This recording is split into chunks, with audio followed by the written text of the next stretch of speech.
अध्याय 3 भारतीय संविधान। 1 भारतीय संविधान के विकास का संक्षिप्त इतिहास। 1757 ईस्वी की प्लासी की लड़ाई और 1764 ईस्वी के बक्सर के युद्ध को अंग्रेजों द्वारा जीत लिए जाने के बाद बंगाल पर ब्रिटिश ईस्ट इंडिया कंपनी ने शासन का शिकंजा कसा। इसी शासन को अपने अनुकूल बनाए रखने के लिए अंग्रेजों ने समय समय पर कई एक्ट पारित किए जो भारतीय संविधान के विकास की सीढ़ियां बनी। वो निम्न है। 1773 ईस्वी का रेगुलेटिंग एक्ट। इस एक्ट के अंतर्गत कलकत्ता प्रेसिडेंसी में एक ऐसी सरकार स्थापित की गई जिसमें गवर्नर जनरल और उसकी परिषद के 4 सदस्य थे जो अपनी सत्ता के उपयोग संयुक्त रूप से करते थे। इसकी मुख्य बातें इस प्रकार हैं। 1 कंपनी के शासन पर संसदीय नियंत्रण स्थापित किया गया। 2 बंगाल के गवर्नर को तीनों प्रेसिडेंसियों का गवर्नर जनरल नियुक्त किया गया। 3 कलकत्ता में एक सुप्रीम कोर्ट की स्थापना की गई। 1784 ईस्वी का पिट्स इंडिया एक्ट। इस एक्ट के द्वारा दोहरे प्रशासन का प्रारंभ हुआ। 1 कोर्ट ऑफ डायरेक्टर्स व्यापारिक मामलों के लिए, 2 बोर्ड ऑफ कंट्रोलर राजनीतिक मामलों के लिए। 1793 ईस्वी का चार्टर अधिनियम। इसके द्वारा नियंत्रण बोर्ड के सदस्यों तथा कर्मचारियों के वेतन आदि को भारतीय राजस्व में से देने की व्यवस्था की गई। 1813 ईस्वी का चार्टर अधिनियम। इसके द्वारा 1 कंपनी के अधिकार पत्र को 20 वर्षों के लिए बढ़ा दिया गया। 2 कंपनी के भारत के साथ व्यापार करने के एकाधिकार को छीन लिया गया, किंतु उसे चीन के साथ व्यापार एवं पूर्वी देशों के साथ चाय के व्यापार के संबंध में 20 वर्षों के लिए एकाधिकार प्राप्त रहा। 3 कुछ सीमाओं के अधीन सभी ब्रिटिश नागरिकों के लिए भारत के साथ व्यापार खोल दिया गया। 1833 ईस्वी का चार्टर अधिनियम। 1 इसके द्वारा कंपनी के व्यापारिक अधिकार पूर्णतः समाप्त कर दिए गए। 2 अब कंपनी का कार्य ब्रिटिश सरकार की ओर से मात्र भारत का शासन करना रह गया। 3 बंगाल के गवर्नर जनरल को भारत का गवर्नर जनरल कहा जाने लगा। 4 भारतीय कानूनों का वर्गीकरण किया गया तथा इस कार्य के लिए विधि आयोग की नियुक्ति की व्यवस्था की गई। 1853 ईस्वी का चार्टर अधिनियम। इस अधिनियम के द्वारा सेवाओं में नामजदगी का सिद्धांत समाप्त कर कंपनी के महत्वपूर्ण पदों को प्रतियोगी परीक्षाओं के आधार पर भरने की व्यवस्था की गई। 1858 ईस्वी का चार्टर अधिनियम। 1 भारत का शासन कंपनी से लेकर ब्रिटिश क्राउन के हाथों में सौंपा गया। 2 भारत में मंत्री पद की व्यवस्था की गई। 3 15 सदस्यों की भारत परिषद का सृजन हुआ। 4 भारतीय मामलों पर ब्रिटिश संसद का सीधा नियंत्रण स्थापित किया गया। 1861 ईस्वी का भारत शासन अधिनियम। 1 गवर्नर जनरल की कार्यकारिणी परिषद का विस्तार किया गया। 2 विभागीय प्रणाली का प्रारंभ हुआ। 3 गवर्नर जनरल को पहली बार अध्यादेश जारी करने की शक्ति प्रदान की गई। 4 गवर्नर जनरल को बंगाल, उत्तर पश्चिमी सीमा प्रांत और पंजाब में विधान परिषद स्थापित करने की शक्ति प्रदान की गई। 1892 ईस्वी का भारत शासन अधिनियम। 1 अप्रत्यक्ष चुनाव प्रणाली की शुरुआत हुई। 2 इसके द्वारा राजस्व एवं व्यय अथवा बजट पर बहस करने तथा कार्यकारिणी से प्रश्न पूछने की शक्ति दी गई। पृष्ठ 185।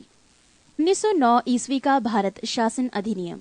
मार्ले मिंटो सुधार। 1 पहली बार मुस्लिम समुदाय के लिए पृथक प्रतिनिधित्व का उपबंध किया गया। 2 भारतीयों को भारत सचिव एवं गवर्नर जनरल की कार्यकारिणी परिषदों में नियुक्ति की गई।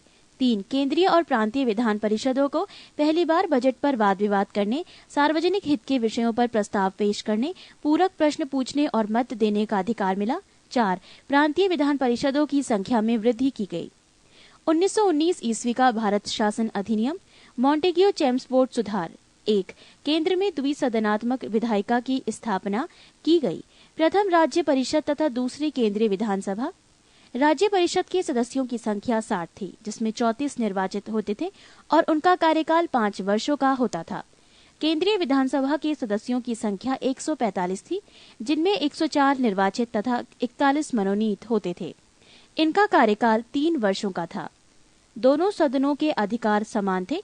इनमें सिर्फ एक अंतर था कि बजट पर स्वीकृति प्रदान करने का अधिकार निचले सदन को था।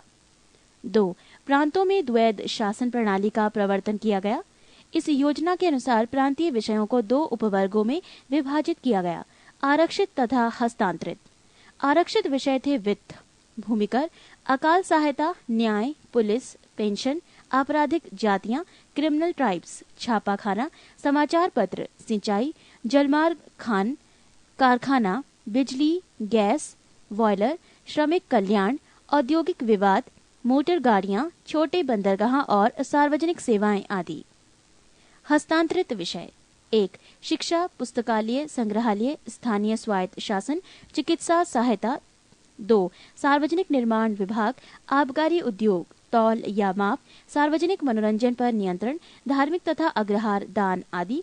3. आरक्षित विषय का प्रशासन गवर्नर अपनी कार्यकारी परिषद के माध्यम से करता था, जबकि हस्तांतरित विषय का गवर्नर प्रशासन प्रांतीय विधानमंडल के प्रति उत्तरदायी भारतीय मंत्रियों के द्वारा किया जाता था। 4. द्वैध शासन प्रणाली को 1935 ईस्वी के एक्ट के द्वारा समाप्त कर दिया गया। 5. भारत सचिव को अधिकार दिया गया है कि वो भारत में महालेखा परीक्षक की नियुक्ति कर सकता है। 6. इस अधिनियम ने भारत में एक लोक सेवा आयोग के गठन का प्रावधान किया। 1935 ईस्वी का भारत शासन अधिनियम। 1935 ईस्वी के अधिनियम में 451 धाराएं और 15 परिशिष्ट थे। इस अधिनियम की मुख्य विशेषताएं इस प्रकार हैं। 1. अखिल भारतीय संघ। ये संघ 11 ब्रिटिश प्रांतों, 6 चीफ कमिश्नर के क्षेत्रों और उन देशी रियासतों से मिलकर बनना था जो स्वेच्छा से संघ में सम्मिलित हों। प्रांतों के लिए संघ में सम्मिलित होना अनिवार्य था, किंतु देशी रियासतों के लिए ये ऐच्छिक था। देशी रियासतें संघ में सम्मिलित नहीं हुई और प्रस्तावित संघ की स्थापना संबंधी घोषणा पत्र जारी करने का अवसर ही नहीं आया। 2. प्रांतीय स्वायत्तता। इस अधिनियम के द्वारा प्रांतों में द्वैध शासन व्यवस्था का अंत कर उन्हें एक स्वतंत्र और स्वशासित संवैधानिक आधार प्रदान किया गया। 3. केंद्र में द्वैध शासन की स्थापना। कुछ संघीय विषयों, सुरक्षा, वैदेशिक संबंध, धार्मिक मामले को गवर्नर जनरल के हाथों में सुरक्षित रखा गया। अन्य संघीय विषयों की व्यवस्था के लिए गवर्नर जनरल को सहायता एवं परामर्श देने हेतु मंत्रिमंडल की व्यवस्था की गई, जो मंत्रिमंडल व्यवस्थापिका के प्रति उत्तरदायी था। 4. संघीय न्यायालय की व्यवस्था। इसका अधिकार क्षेत्र प्रांतों तथा रियासतों तक विस्तृत था। इस न्यायालय में एक मुख्य न्यायाधीश तथा 2 अन्य न्यायाधीशों की व्यवस्था की गई। न्यायालय से संबंधित अंतिम शक्ति प्रिवी काउंसिल लंदन को प्राप्त थी। पृष्ठ 186। 5. ब्रिटिश संसद की सर्वोच्चता। इस अधिनियम में किसी भी प्रकार के परिवर्तन का अधिकार ब्रिटिश संसद के पास था। प्रांतीय विधानमंडल और संघीय व्यवस्थापिका इसमें किसी प्रकार का परिवर्तन नहीं कर सकते थे। 6. भारत परिषद का अंत। इस अधिनियम के द्वारा भारत परिषद का अंत कर दिया गया। 7. सांप्रदायिक निर्वाचन पद्धति का विस्तार।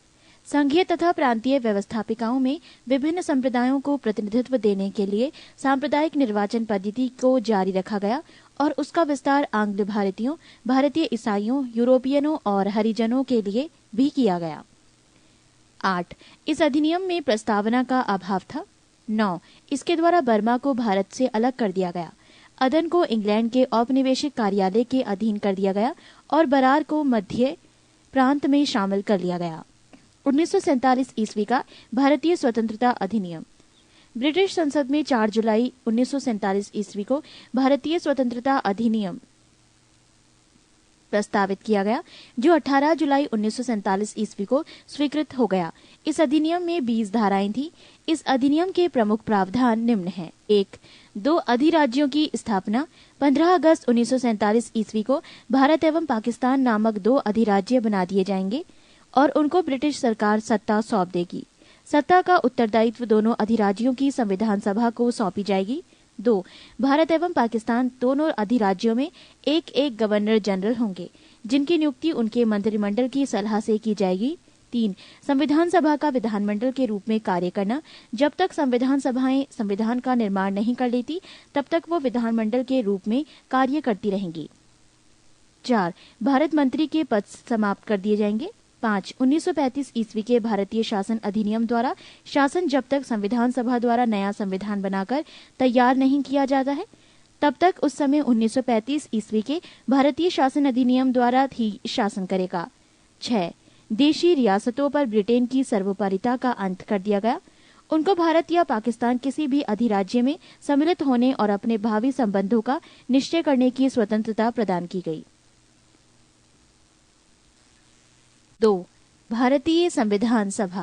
कैबिनेट मिशन की संस्तुतियों के आधार पर भारतीय संविधान की निर्माण करने वाली संविधान सभा का गठन जुलाई 1946 ईस्वी में किया गया। संविधान सभा के सदस्यों की कुल संख्या 389 निश्चित की गई थी, जिनमें 292 ब्रिटिश प्रांतों के प्रतिनिधि, 4 चीफ कमिश्नर क्षेत्रों के प्रतिनिधि एवं 93 देशी रियासतों के प्रतिनिधि थे। मिशन योजना के अनुसार जुलाई 1946 ईस्वी में संविधान सभा का चुनाव हुआ। कुल 389 सदस्यों में से प्रांतों के लिए निर्धारित 296 सदस्यों के लिए चुनाव हुए। इसमें कांग्रेस को 208, मुस्लिम लीग को 73 स्थान एवं 15 अन्य दलों के तथा स्वतंत्र उम्मीदवार निर्वाचित हुए। 9 दिसंबर 1946 ईस्वी को संविधान सभा की प्रथम बैठक नई दिल्ली स्थित कौंसिल चैम्बर के पुस्तकालय भवन में हुई। सभा के सबसे बुजुर्ग सदस्य डॉक्टर सच्चिदानंद सिन्हा को सभा का अस्थायी अध्यक्ष चुना गया। मुस्लिम लीग ने इस बैठक का बहिष्कार किया और पाकिस्तान के लिए बिल्कुल अलग संविधान सभा की मांग प्रारंभ की। हैदराबाद एक ऐसी देशी रियासत थी जिनकी प्रतिनिधि संविधान सभा में सम्मिलित नहीं हुए थे। प्रांतों या देशी रियासतों को उनकी जनसंख्या के अनुपात में संविधान सभा में प्रतिनिधित्व दिया गया था। साधारणतः 10 लाख की आबादी पर एक स्थान का आवंटन किया गया था। प्रांतों का प्रतिनिधित्व मुख्यतः 3 प्रमुख समुदायों की जनसंख्या के आधार पर विभाजित किया गया था। ये समुदाय थे मुस्लिम, सिख एवं साधारण। पृष्ठ 187। संविधान सभा में ब्रिटिश प्रांतों के 296 प्रतिनिधियों का विभाजन सांप्रदायिक आधार पर किया गया।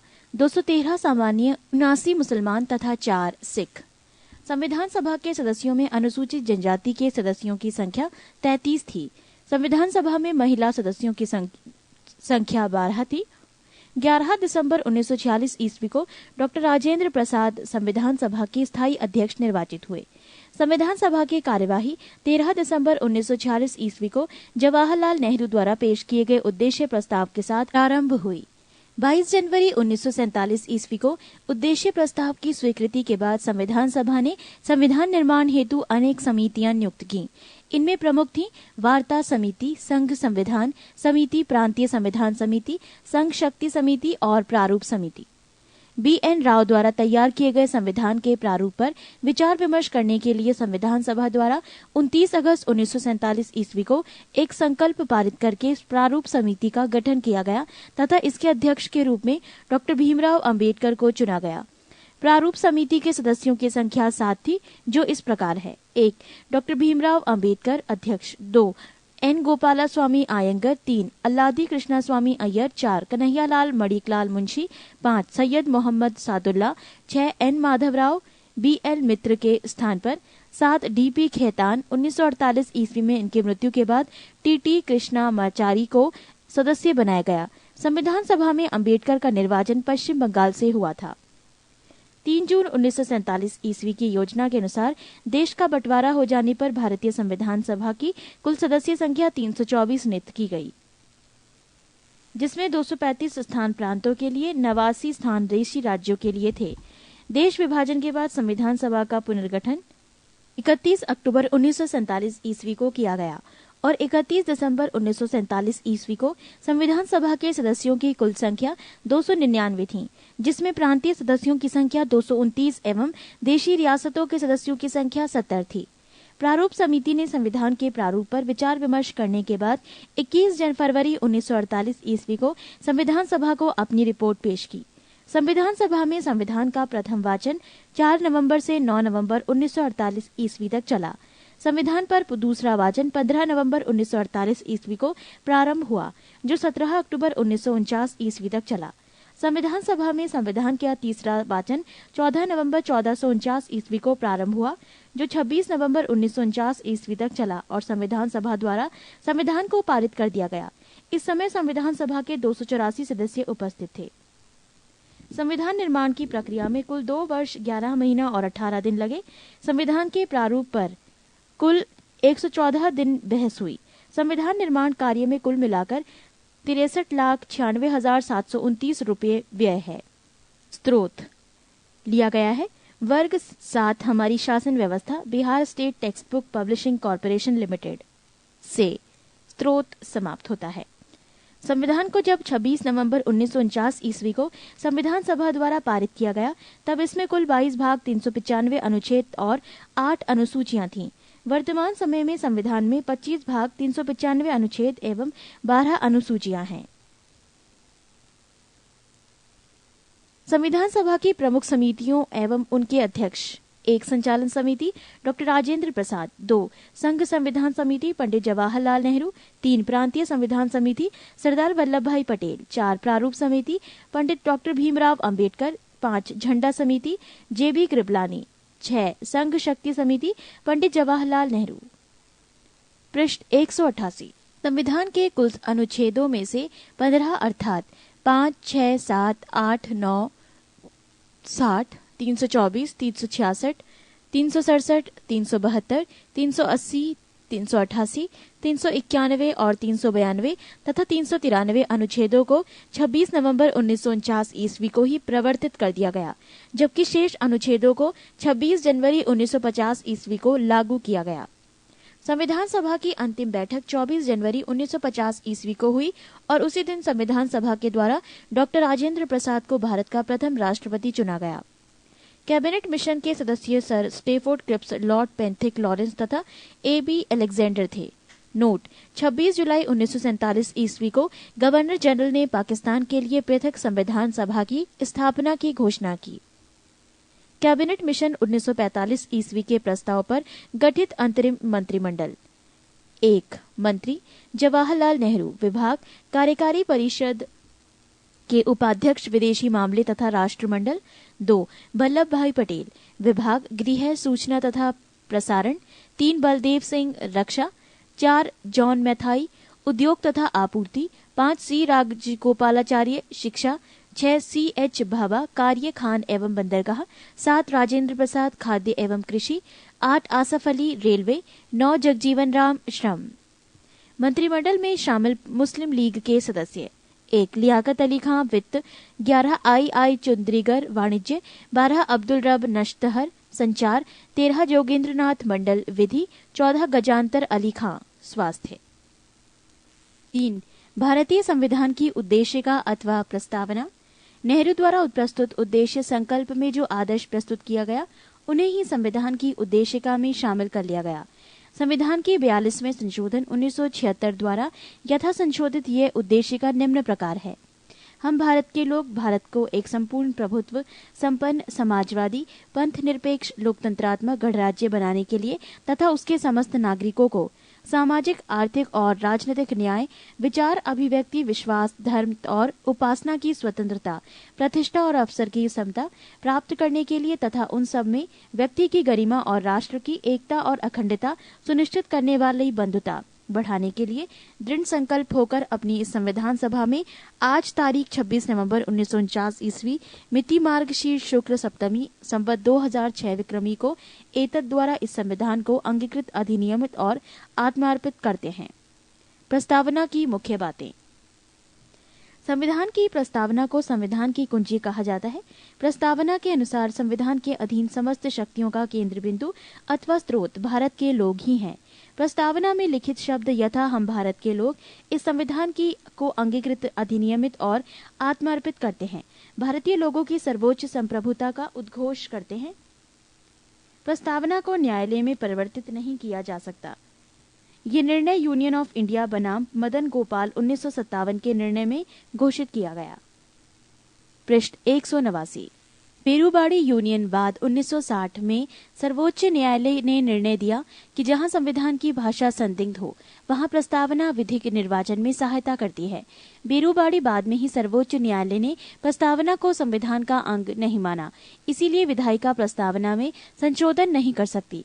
परंतु सर्वोच्च न्यायालय के केशवानंद भारती बनाम केरल राज्यवाद 1973 में कहा कि प्रस्तावना संविधान का अंग है, इसलिए विधायिका संसद उसमें संशोधन कर सकती है। केशवानंद भारती बाद में ही सर्वोच्च न्यायालय में मूल ढांचा का सिद्धांत, थ्योरी ऑफ बेसिक स्ट्रक्चर दिया तथा प्रस्तावना को संविधान का मूल ढांचा माना।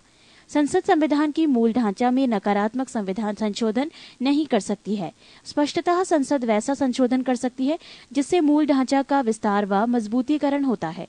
42वें संविधान संशोधन अधिनियम 1976 के द्वारा इसमें समाजवादी, पंथ निरपेक्ष और राष्ट्र की अखंडता शब्द जोड़े गए हैं।